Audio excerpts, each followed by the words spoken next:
Sharon Casagalia here. You're the Girls 40 Plus Group Menopause Expert. Welcome. So today I just thought I would briefly touch base on libido in menopause. It is often a question I get asked in my private practice with women in the functional medicine space. It is something that comes up a lot in the groups as well, on the group chat. And something, look, it can be a bit of a joke, can't it? Like, you know, we joke about the blokes and them having such a high libido and what happens to our libido at this stage. It does tend to plummet a little bit, and that can be attributed to the estradiol that dials down at this stage of the lifespan. So, you know, I guess in a way we can replete it, but it's not going to be fully repleted like we had in our 20s, because in our 20s we're expected to reproduce babies and we're ovulating well and everything. So our estrogen levels and our progesterone levels are going to be at peak performance. We can buffer them to help with the libido, but you know, how and what other ways that we can do that? HRT, yes, you can go on HRT or bioidentical hormone if your body allows you to do that and you're in the right health space to do that. The other things is to be really mindful of, you know, if you're not cycling, obviously, that you're being mindful of your detoxification. So making sure that, you know, your liver is working well, your gut's in the right place. Also making sure that, you know, you're eating well, you're looking after yourself in your lifestyle habits. Like, you know, are you getting too much alcohol? Are you eating too many processed foods? Is there a lot of sugar in your diet? Are you constipated? Now, that's a big one, and that's a good one, because if you're constipated, then you're going to have trouble with your libido. It does affect it. If you're feeling bloated and you're feeling crappy, you're not going to get intimate in the bedroom. So you need to really look at that as well. You have to also make, you know, take into consideration your mental health as well. You know, are you in a good mental health space? Is there a lot of stress going on? Are you anxious? Are you feeling like you could, you know, maybe it's a good idea to speak to somebody? You can speak to a clinical psychologist. You know, for people that have sexual issues or intimacy issues with their partner, you can speak to a professional together. There's not a problem in that. That's something that you can definitely do. And I say to my clients when they're feeling like that they've got nowhere to go, you know, they don't know who to speak to, a clinical psychologist could be great. A sex expert as well is good. And I'm sure we've got one of the experts here on the panel of women that we have for the Year the Girls. So it is something to, you know, to consider when we're looking at sexual intimacy and libido. It should be treated as a whole thing. It's not just something in parts. So some people will say to me, oh, what can I take for my libido? Like, is testosterone good?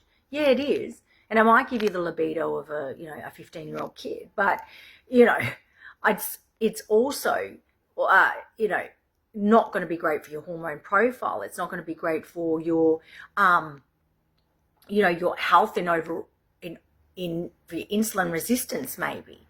You might be pre-diabetic.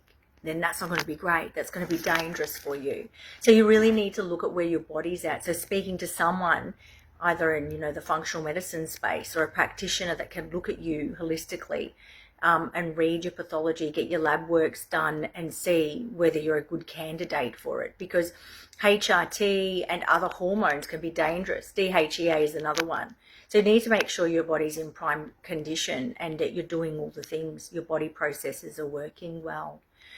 But intimacy is more than just buffering with your hormones as well, and your lifestyle, making sure that you're eating well and you're getting some movement and you're reducing stress and getting to bed early and having great sleep, rehydrating as much as you can and getting your nutraceuticals and supplements in. But it's about touching base and going back to grassroots level with your partner. whether it's a male or female, and making sure that you're having time with your partner. Date night is a classic example. Now, some people will say to me, oh God, we haven't had date night in so long, I don't even think we know how to go on a date. Well, rekindle that fire. And, as I explain it to people, you need to put the turkey or heat up the oven before you put the turkey in the oven for it to cook, because it's not going to cook if it's off or it's cold. So you've got to make sure you warm things up, spice things up. So a date is really good. You might want to consider, having a night where maybe you can do a mutual massage, or, watch some erotic material, or you might want to, maybe do a bit of a journaling exercise between each other, maybe write some things down that might interest you. Get the conversation going. Having the conversation with your partner in perimenopause and menopause is so important, because it's not going to happen as quickly as maybe it did when you're 20s or, your early 30s and so forth. Once we start to have kids, we're a little bit more stressed, we're a little bit more run down. Our mind gets diverted quite quickly, and the last thing we want to do is have sex. So that's really going to have a role in diverting your libido overall. So doing those things is really important. Having that conversation with your partner is so important, and a lot of women don't do that. The landscape changes between the man and a woman, and I'm going to talk in terms of a man and a woman now in menopause, because that's biologically how the landscape is changing, because our brain is different to the male brain. So I'm speaking into that specifically. It changes. So they're going to just feel a bit threatened sometimes if they don't have sex, or they might feel a little bit like you're ignoring them, or you might find that they might feel that they're feeling left out, or very sensitive. It's a very sensitive time for them, because they're actually trying to work with you at this stage. Most of them. If they're not, then that's another conversation you have to have, and that's something you really need to dig deep and have a look at. If that conversation isn't there, or if they're not trying to understand where you're at, if they're not being open to where you are, then they will obviously, you're not going to have sex. You're not going to feel romantically involved, that you want to get close. So this is the other thing that you need to consider here. So I think just having, as I said, that conversation, and maybe, writing it in your diary, just, putting it in and saying, okay, we're going to have a nice dinner and maybe have a massage or do something like that. So that might be something that you could do together that is going to help rekindle the sexual spark for you. Because a lot of women feel that they lose it because they're probably not in tune as much. Remember, the brain is recalibrating, and I've talked a lot about this as perimenopause and menopause starts, that recalibration of the brain, and the landscape changes. So we're going to be more, feel a little bit like you want to sort of kill someone, because we might be a little bit uptight, we might be a bit upset and overwhelmed, and they're more sensitive. Then you're going to have a bit of a communication breakdown between the two of you. So really think about that in terms of where you're at. I'm open to talk about this topic, so if you do want to message me privately, I'd love to have a chat with you. Yes, there are different herbs also, in case you're wondering, like Tribulus, Schisandra, Damiana.